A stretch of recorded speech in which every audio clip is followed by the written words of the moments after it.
Baik. Assalamualaikum warahmatullahi wabarakatuh. Selamat pagi Bapak Haryono dan teman-teman semua. Kami dari kelompok 1 yang beranggotakan saya sendiri Rizky Amalia dan rekan saya Risfa Rumadani. Nah, pagi ini kami akan mempresentasikan terkait dengan chapter 7 hingga chapter 9 yang berkaitan dengan Control and Accounting Information System, Control for Information System, and Confidentiality and Privacy Controls.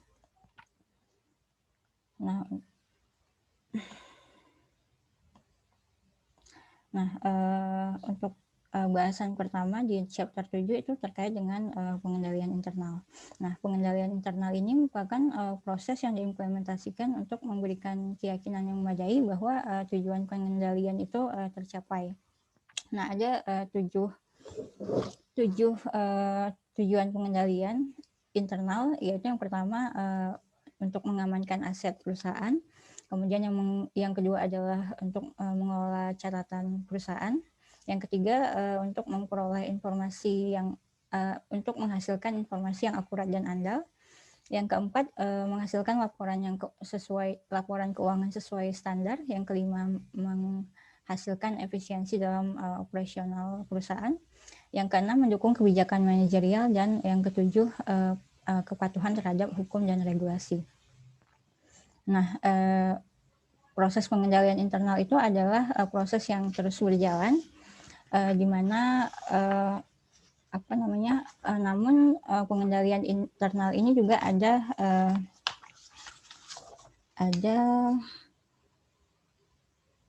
keterbatasan yang melekat. Misalnya seperti kerentanan kesalahan, pertimbangan dan pengambilan keputusan yang salah, pengabaian manajemen, dan juga adanya kolusi. Sehingga untuk mencapai tujuan pengendalian itu, akuntan dan pengembang sistem perlu mendesain sistem pengendalian internal yang baik, di mana pengendalian internal itu dilakukan di tahap awal desain daripada setelah sistem itu berjalan. Nah, ada 3 fungsi dari pengendalian internal. Yang pertama itu sebagai preventive control. Misalnya seperti melakukan pemisahan tugas karyawan yang melakukan pencatatan, pembayaran, dan penerimaan uang. Kemudian ada sebagai detective control, misalnya dengan melakukan rekonsiliasi bank. Dan yang ketiga itu ada corrective control, sebagai contoh melakukan koreksi atas kesalahan pencatatan.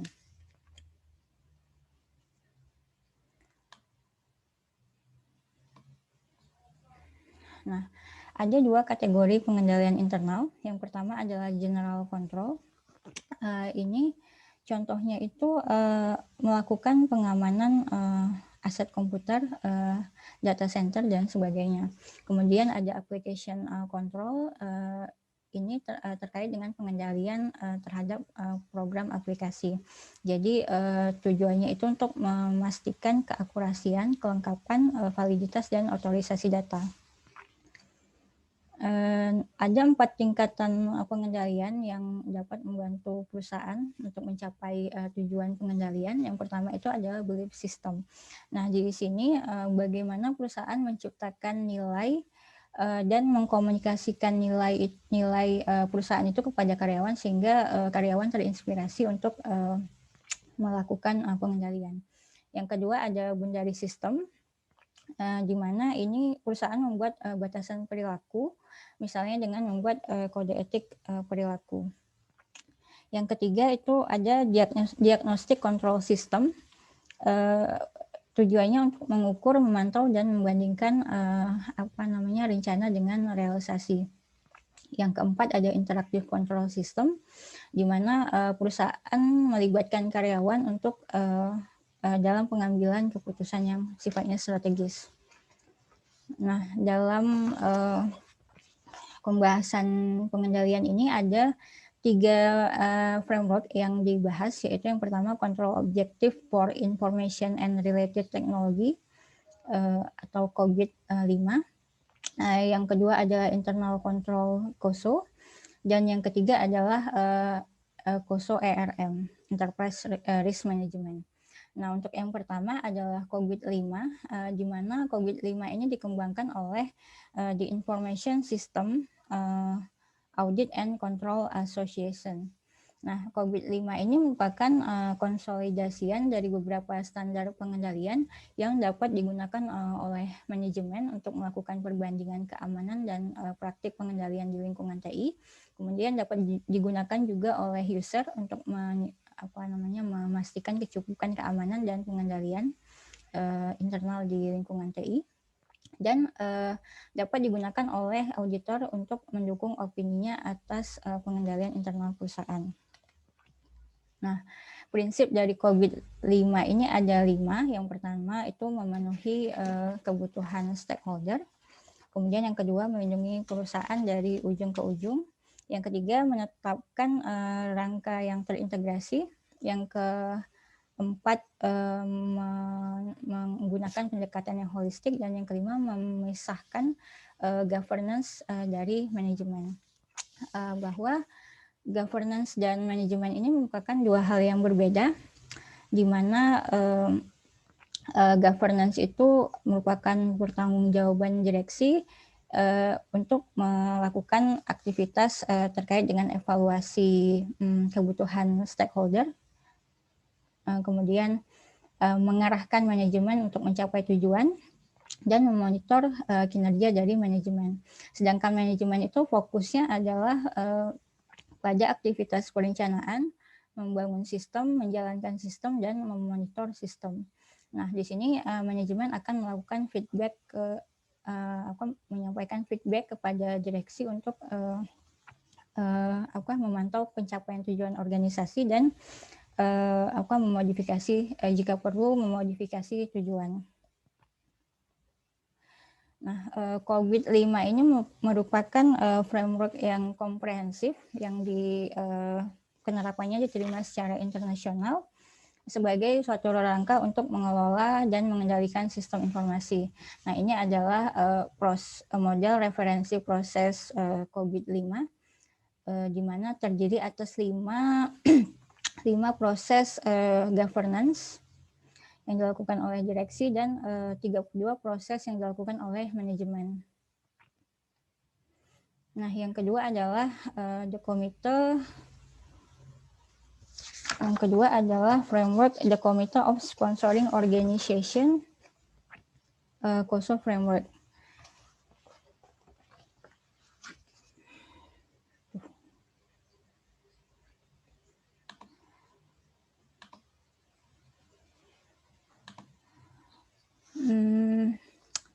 COSO ini terdiri atas beberapa asosiasi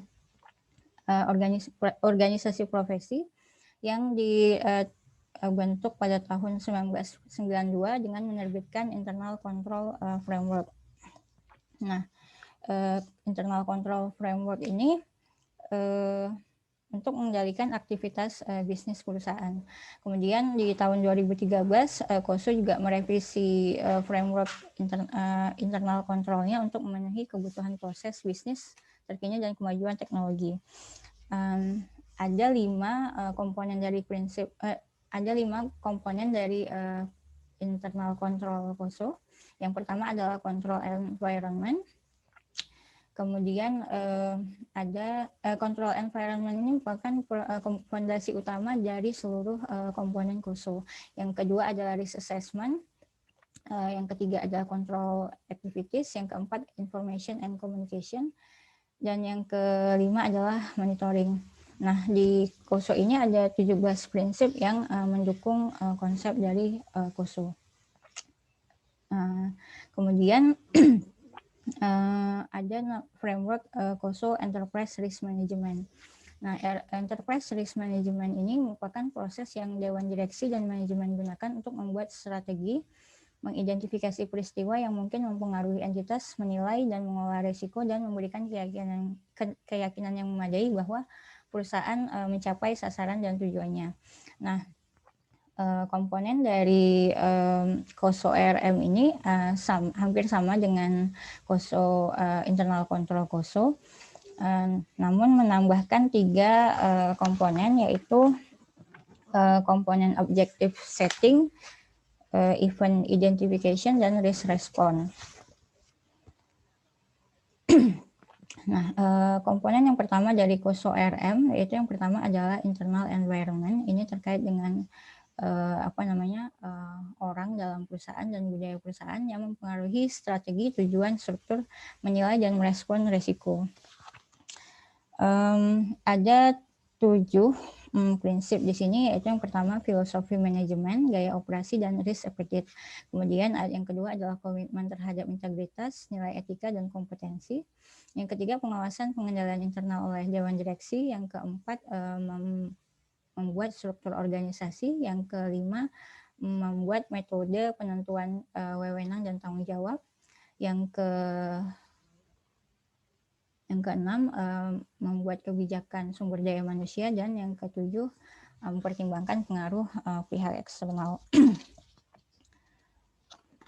Kemudian komponen yang kedua adalah penentuan sasaran yang ingin dicapai, yang terbagi dalam 4 sasaran. Yang pertama adalah sasaran strategis di tingkat manajemen tingkat atas, kemudian sasaran terkait dengan efisiensi dan efektivitas operasional. Kemudian yang ketiga ada sasaran terkait dengan pelaporan. Yang kelima sasaran terkait dengan kepatuhan. Nah, komponen ketiga adalah identifikasi peristiwa yang yang bisa mempengaruhi implementasi strategi dan pencapaian tujuan perusahaan, baik yang bersumber dari internal perusahaan maupun eksternal perusahaan. Nah, komponen yang keempat itu adalah risk assessment untuk melakukan identifikasi dan analisis risiko sehingga dapat menentukan pengelolaan dan pengaruhnya terhadap sistem pengendalian internal. Nah, risiko yang diidentifikasi dan dianalisis itu terkait dengan risk inherent risk, merupakan risiko saat sebelum diterapkannya pengendalian internal. Kemudian residual risk yang merupakan risiko yang masih tetap ada setelah implementasi pengendalian internal atau respon risiko dilakukan. Nah, komponen kelima itu ada risk response. Ada 4 cara bagaimana perusahaan itu merespon risiko. Yang pertama itu reduce dengan mengurangi risiko, misalnya melakukan analisis kredit sebelum memutuskan penjualan secara kredit. Kemudian accept, menerima risiko jika dirasa risiko itu dampaknya tidak terlalu besar. Kemudian share, membagikan risiko misalnya dengan mengasuransikan aset. Dan yang keempat adalah menghindari risiko dengan tidak melakukan aktivitas.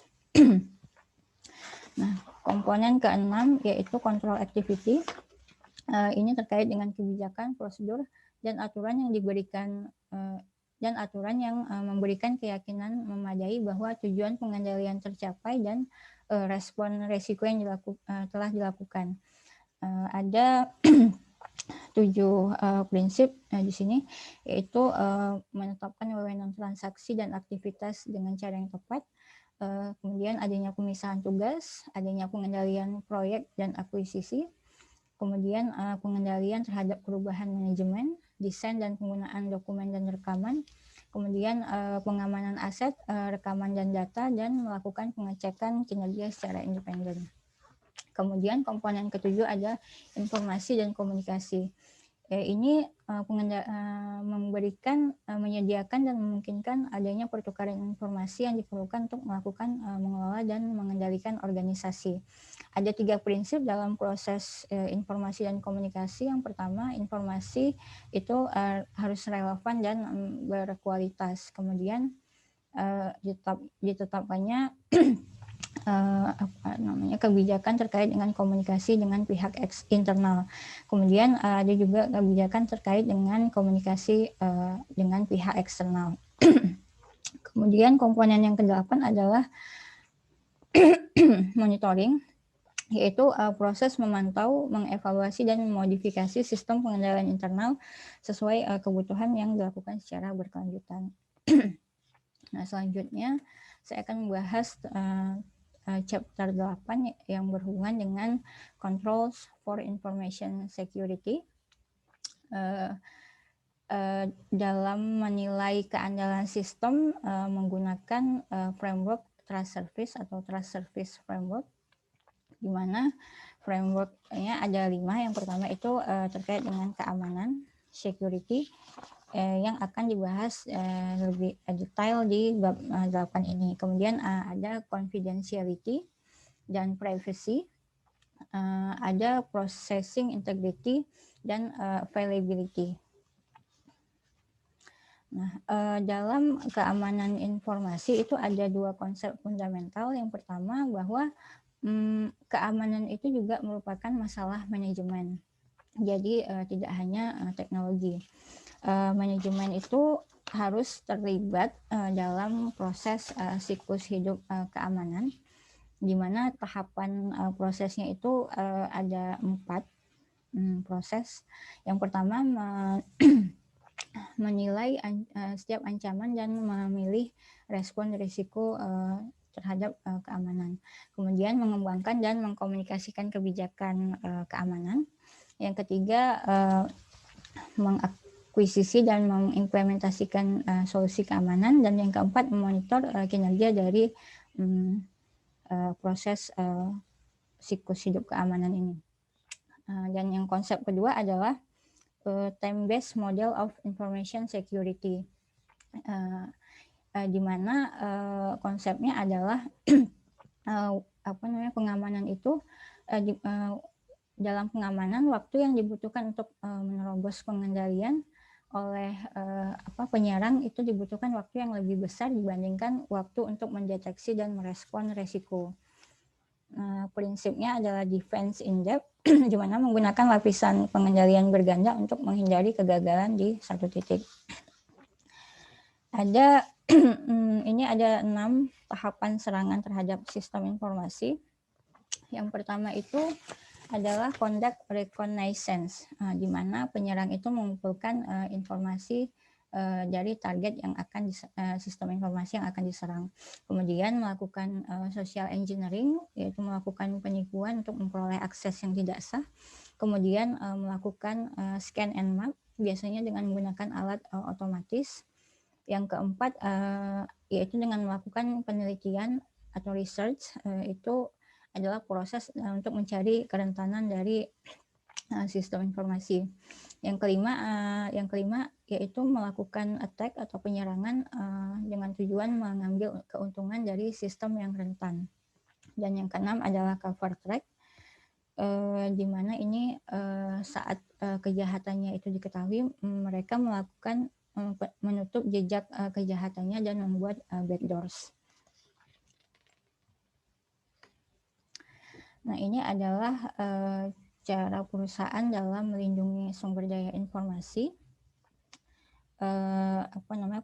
pengendalian dengan preventif, detektif, dan korektif untuk dengan menggunakan untuk memperoleh time-based model of security.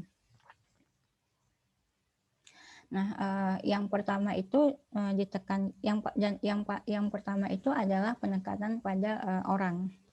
Nah, orang ini merupakan pengendalian yang paling penting dalam suatu keamanan sistem informasi, di mana orang atau karyawan itu perlu di mana perusahaan itu perlu menciptakan budaya sadar keamanan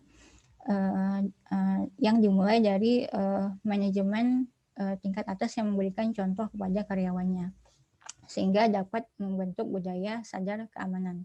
Kemudian juga perusahaan dapat melakukan pelatihan untuk dapat memberikan pelatihan kepada karyawan untuk dapat mematuhi kebijakan keamanan perusahaan. Kemudian pengendaliannya terkait dengan proses. Nah, proses ini terbagi atas 3, yaitu yang pertama pengendalian akses pengguna. Itu pengendalian akses pengguna ini terbagi dalam 2 pengendalian. Yang pertama itu terkait dengan autentikasi, yang merupakan pengendalian untuk membatasi siapa yang dapat mengakses sistem informasi.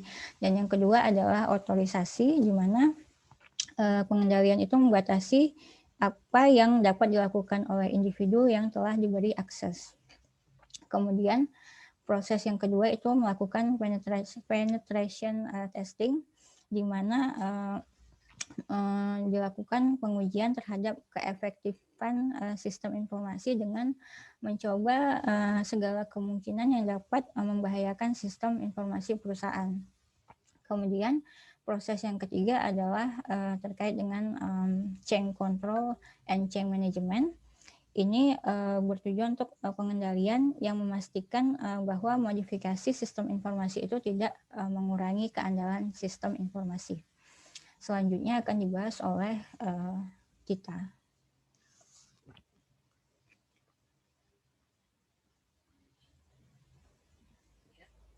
Terima kasih Mbak Kiki. Selanjutnya saya akan menjelaskan terkait solusi IT, yaitu kontrol anti-malware controls. Nah, di sini malware itu adalah ancaman utama yang bisa merusak atau menghancurkan sinyal atau menyediakan sarana akses tidak sah.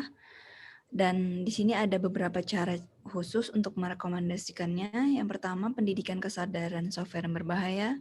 Keduanya, pemasangan anti-malware di semua perangkat. Yang ketiga, review secara reguler mengenai ancaman malware, serta melatih karyawan agar tidak mudah menginstal software yang tidak disetujui. Selanjutnya,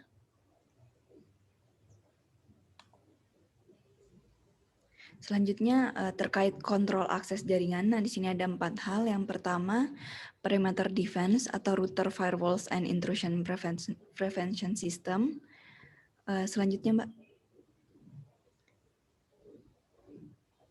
Nah, di sini adalah contoh arsitektur jaringan organisasi. Yang pertama ada border router. Nah, border router sendiri di sini perangkatnya menghubungkan sistem informasi organisasi ke dalam internet. Nah, jadi alat ini adalah pembatas dari internet atau data-data yang masih dalam internet dan sistem informasi organisasi.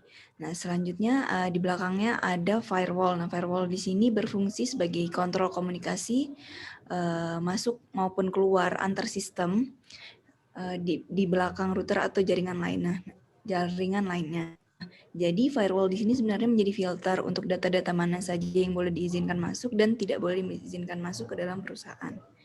Selanjutnya ada demilitarized zone atau DMZ adalah di sini jaringan terpisah yang terletak di luar sistem informasi internal organisasi yang memungkinkan akses terkontrol dari internet ke sumber daya yang dipilih seperti server web e-commerce organisasi, mail server, dan remote access server.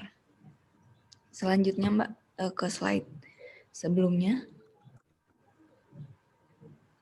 Ya, selanjutnya ada kontrol akses dengan memfilter paket, yaitu border router di sini memeriksa alamat IP yang ditujukan untuk header paket IP. Nah, di sini untuk menentukan apakah paket tersebut ditujukan untuk organisasi, apa tidak ditujukan untuk organisasi, maka harus diteruskan kembali ke internet.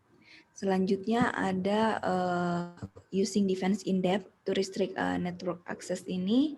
Di sini jaringan menggunakan beberapa parameter untuk mengendalikan jaringannya. Yang pertama tadi ada border, ada firewall. Nah, ada lagi IPS. Nah, IPS di sini memantau lalu lintas yang melewati firewall untuk mengidentifikasi dan memblokir pada lalu lintas jaringan yang mencurigakan. Nah, di sini contohnya ada sistem firewall internal. Nah, misalnya itu ada firewall di bagian departemen, masing-masing departemen. Nah, di sini nih membantu para departemen untuk membatasi data bagian mana yang boleh diakses oleh karyawan dan bagian mana yang tidak boleh diakses oleh karyawan lainnya. Selanjutnya ada mengamankan akses nirkabel. Di sini maksudnya organisasi kan menggunakan akses nirkabel ke dalam sistem informasi. Nah, karena akses ini tergolong nyaman dan mudah, tetapi di sisi lain akses ini memberikan ancaman bagi organisasi karena akses ini lebih rentan oleh hacker.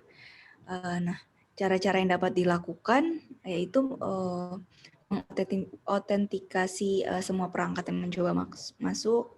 Selanjutnya mengkonfigurasikan semua perangkat nirkabel resmi. Selanjutnya menggunakan nama non-informatif untuk alamat yang dituju. Selanjutnya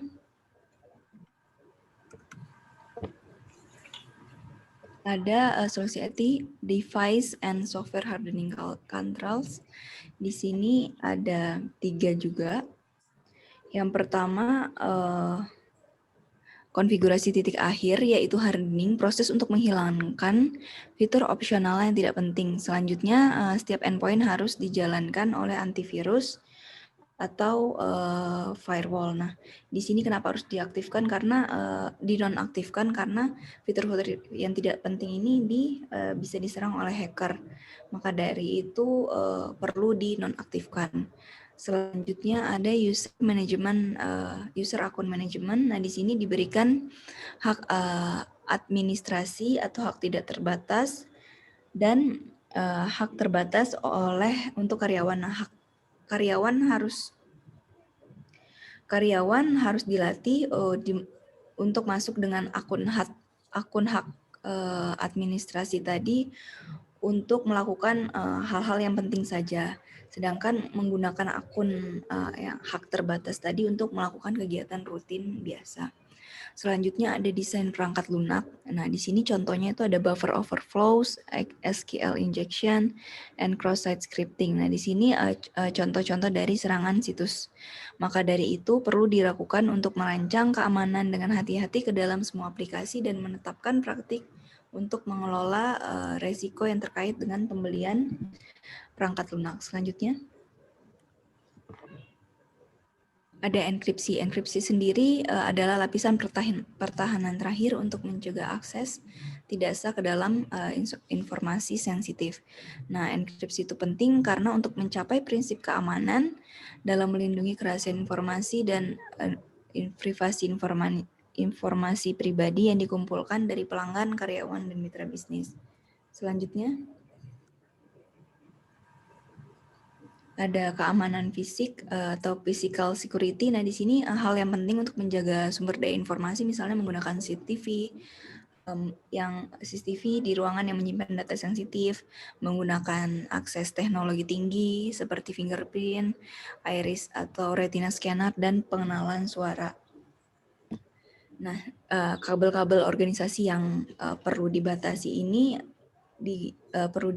juga perlu dilakukan pembatasan agar mencegah penyadapan oleh hacker. Nah, maka dari itu semua hal-hal yang sensitif tersebut harus diamankan ke dalam lemari atau ruangan yang terkunci.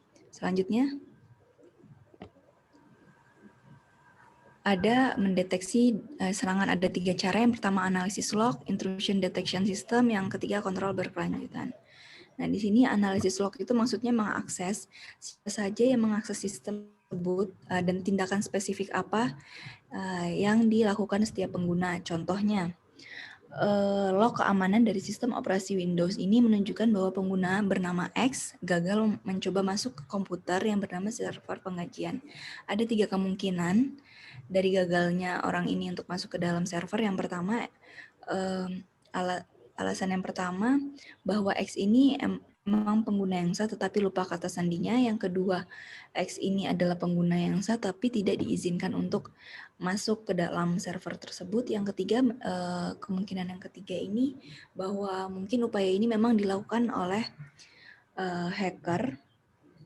Maka dari itu perlu dilakukan analisis secara teratur untuk mendeteksi masalah secara tepat waktu.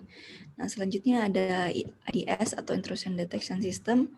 Nah, di sini tuh hampir mirip seperti IPS karena di sini adalah IDS itu sekumpulan sensor dan pemantauan pusat yang membuat lalu lintas jaringan yang diizinkan untuk lolos melewati firewall dan menganalisis tanda-tanda upaya yang mencoba masuk ke dalam sistem. Nah, di sini contoh perbedaannya dengan IPS itu, kalau IDS ini hanya menghasilkan peringatan apabila ada pola mencurigakan, tetapi tindakan selanjutnya bergantung pada tindakan manusia atau tindakan karyawan yang ada di dalam organisasi. Sedangkan kalau IPS ini tidak hanya memberikan peringatan, tetapi juga secara otomatis memblok kegiatan atau serangan yang mungkin dicurigai.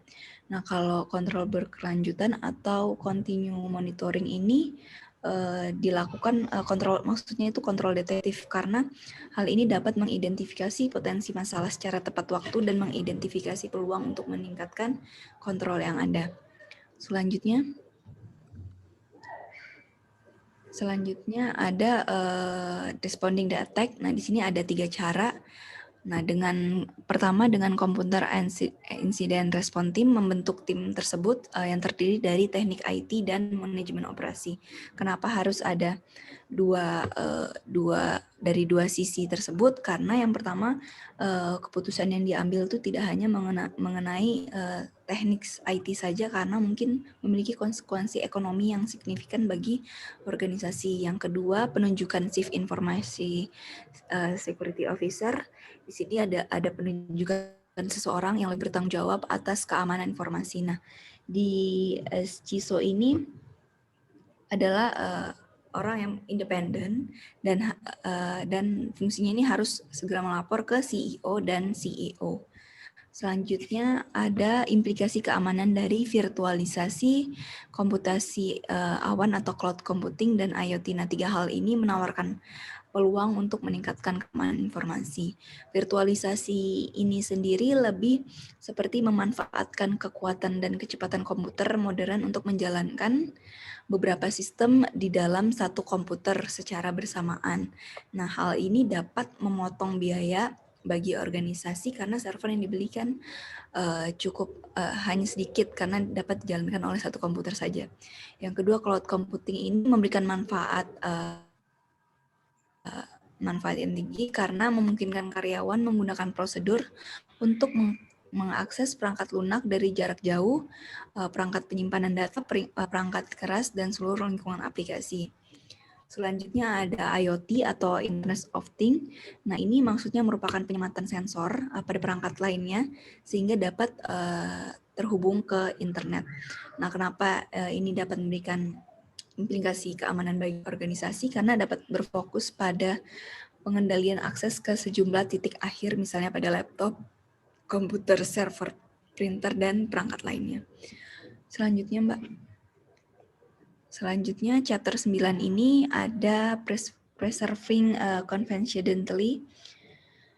Di sini termasuk rencana yang strategis, misalnya ada rahasia dagang, informasi biaya, dokumen hukum, dan perbaikan proses yang dapat keunggulan kompetitif dalam kesuksesan organisasi dalam jangka panjang. Maka dari itu, hal-hal ini harus dirahasiakan. Maka dari itu, di sini ada 4 cara atau tindakan yang digunakan untuk menjaga kerahasiaan informasi sensitif tersebut. Yang pertama, mengidentifikasi dan mengklasifikasikan informasi yang akan dilindungi. Yang kedua, menenkripsi informasi. Yang ketiga, mengkontrol akses ke informasi. Yang keempat, melatih karyawan untuk menangani informasi dengan benar. Selanjutnya, Mbak, ada privacy. Nah, privacy di sini sendiri yaitu seperti halnya informasi rahasia. Langkah pertama untuk melindungi privasi pribadi ini yang dikumpulkan dari pelanggan, karyawan, pemasok, atau mitra ini disimpan, yaitu caranya dengan mengidentifikasi informasi apa yang disimpan, siapa yang memiliki akses untuk mengelola informasi tersebut.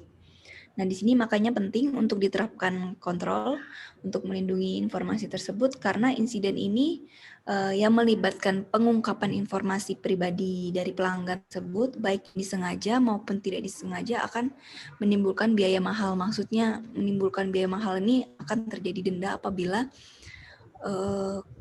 data-data yang dari pelanggan tersebut tadi bocor kepada publik. Selanjutnya ada masalah privasi. Nah, di sini ada 2 hal. Yang pertama spam, yang kedua sama pencurian identitas. Yang pertama spam itu ada email atau berisikan konten yang ofensif. Yang kedua ada pencurian identitas. Ini lebih ke penggunaan informasi pribadi secara tidak sah untuk keuntungan pelaku, biasanya dalam kejahatan finansial. Selanjutnya ada peraturan privasi dan prinsip privasi yang diterima secara umum. Di sini karena kekhawatiran tentang spam dan pencurian identitas tadi, dalam melindungi privasi individu dalam menghasilkan banyak kekhawatiran tadi itu menghasilkan, jadi hal tersebut itu menghasilkan banyak peraturan pemerintah. Jadi selain undang-undang, jadi melakukan persyaratan khusus pada organisasi untuk melindungi informasi pribadi pelanggan tersebut. Selanjutnya, 3 faktor yang mempengaruhi kuatnya suatu enkripsi. Yang pertama ada key length, dan di sini kunci yang lebih panjang memberikan enkripsi yang lebih kuat dengan mengurangi jumlah blok berulang dalam teks tersandi. Yang kedua ada algoritma enkripsi. Nah, di sini organisasi harus membeli, tidak harus membuat algoritmanya sendiri, karena kalau dia membeli algoritma di luar, nah kekuatannya itu sudah diterima atau sudah secara terstandar diterima secara luas dan kekuatannya telah terbukti. Yang ketiga, kebijakan untuk mengatur cryptographic key ini maksud disimpan dengan aman dan dilindungi dengan kontrol akses. Misalnya tidak menyimpan kunci kriptografi ini dalam browser atau file yang mudah diakses oleh pengguna lainnya. Selanjutnya, ada jenis-jenis sistem enkripsi. Nah, di sini ada 4. Yang pertama hashing, yaitu proses dalam pengambilan teks yang biasa atau cukup panjang dan membuat kode-kode pendek.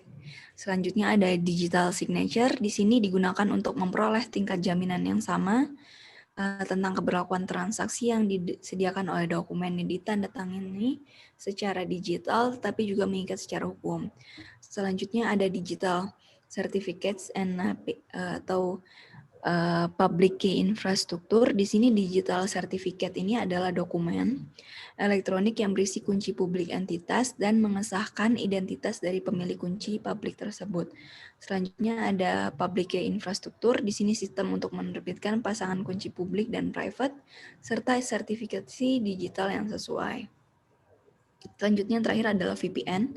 VPN di sini sendiri yaitu digunakan untuk mengenkripsi informasi yang saat transit melalui internet. Nah, pada dasarnya diciptakan saluran komunikasi pribadi ini seperti terowongan atau tunnel yang dapat diakses oleh pihak-pihak yang memiliki kunci enkripsi dan dekripsi yang sesuai. Mungkin next, Mbak.